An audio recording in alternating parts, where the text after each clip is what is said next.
The slap wasn't the shocking part. It was her reaction, or rather, the lack of one. She didn't flinch. She didn't cry. She didn't even look at the man who had just hit her. She simply breathed in slowly as the entire bar froze.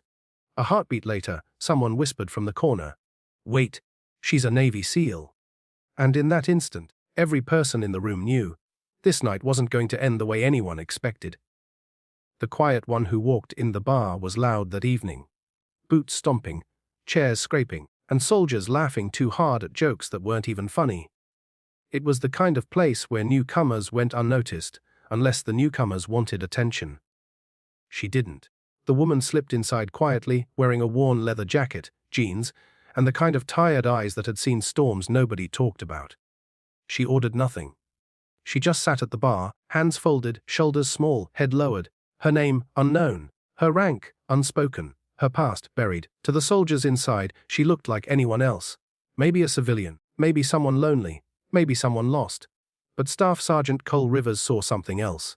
A challenge. He was a tall, broad man with a temper that arrived before he did.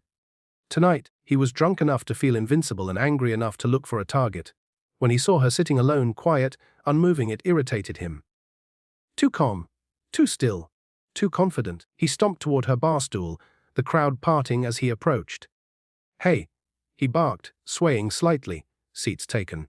But she didn't move, didn't look up, didn't acknowledge him. Cole leaned closer, fists tightening. "I'm talking to you." Still nothing. The bar grew quieter, waiting, watching. Finally, Cole snapped. His hand shot out, striking her across the face. Not hard enough to knock her down. Not soft enough to be brushed off. It was deliberate. Dominant. Meant to embarrass her. But she didn't react. She simply turned her head back toward him, eyes cold, unbothered, as if she had endured far worse than a drunken slap in a half-lit bar. That was when the room felt it. A shift in the air like a storm building behind glass. A private in the back whispered, "Oh hell." Cole sneered. "What, you deaf or?" Before he could finish, the bar door swung open and a tall lieutenant rushed in, breathless, eyes wide. "There you are," he shouted at her. "Ma'am, we've been looking everywhere." The soldiers frowned. "Ma'am." The lieutenant straightened himself. "We need to get you back to base. Admiral Hayes is asking for you." Cole's face twisted. "Admiral who?" The lieutenant looked at Cole as though seeing him for the first time, and pitying him. "You really don't know who she is." Cole scoffed. "Should I?" The lieutenant swallowed hard. "She's Navy SEAL Team 6. The bar fell completely silent. Chairs froze mid-air, hands stopped halfway to drinks. Breaths held. Every soldier in that room had heard stories, myths, about the legendary female operator who'd run missions no one spoke about. And she was sitting right there, still as stone, staring at the man who slapped her. Cole's face drained of color. His legs trembled. His mouth opened and closed like he wanted to apologize, but couldn't find any air. She finally spoke. Her voice was calm. Even warm. "Get your hand off my chair." Cole's fingers twitched away as if the wood burned him. And then she stood, slowly, gracefully, unshaken, towering not by height, but by presence. "I'm not here for trouble," she said softly. "Not tonight." But trouble, as everyone knew now, had come to her. The storm behind her silence, the lieutenant guided her toward the door, but she paused, turning back toward the stunned room. Her eyes scanned the soldiers, some still holding drinks halfway to their mouths. She could have humiliated Cole.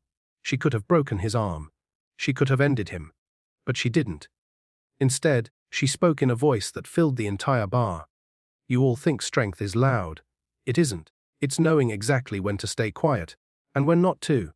Her words hit harder than any punch. Cole lowered his head like someone who had just realized how small his anger truly was. The woman, Commander Riley Stone, walked outside into the night. That same stillness surrounding her. The lieutenant hesitated before following. Once they reached the parking lot, he finally asked, "Mom, why didn't you stop him?" Riley breathed out slowly, looking at the dark sky above. "Because he isn't the enemy," she replied. "Just a man fighting a battle he doesn't understand." The lieutenant didn't know what to say. He had heard whispers about her past. Her teammates lost in a mission gone wrong, her years spent in silence after, her effort to rebuild herself from the ashes of tragedy. Riley climbed into the vehicle, but before closing the door, she said, "Violence isn't strength. Control is. At the very same moment, inside the bar, Cole collapsed onto a stool, shaking. Private Lopez approached him cautiously. "You okay, Sarge?" Cole swallowed hard. "I hit a seal," he whispered. "And she didn't even blink." Lopez nodded. "That's what scares you." Cole shook his head. "No. What scares me is why someone like her walks around carrying that much quiet." He looked at the door she had walked through moments ago. That's the kind of quiet only people with ghosts have. The message that lingers. Back on base, Riley stepped into Admiral Hayes's office. He didn't lecture her. He didn't ask where she'd been. He simply said, "You okay?" She nodded once. And for the first time in a long time, she allowed herself to exhale. Not because she was weak, not because the world finally felt safe, but because even the strongest warriors need one moment where nobody demands anything from them.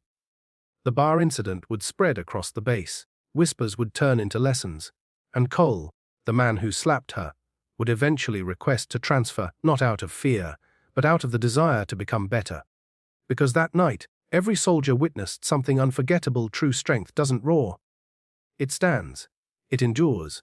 It walks away with dignity, even when the world tries to break it. And Riley Stone, she didn't just survive battles. She taught others how to face their own.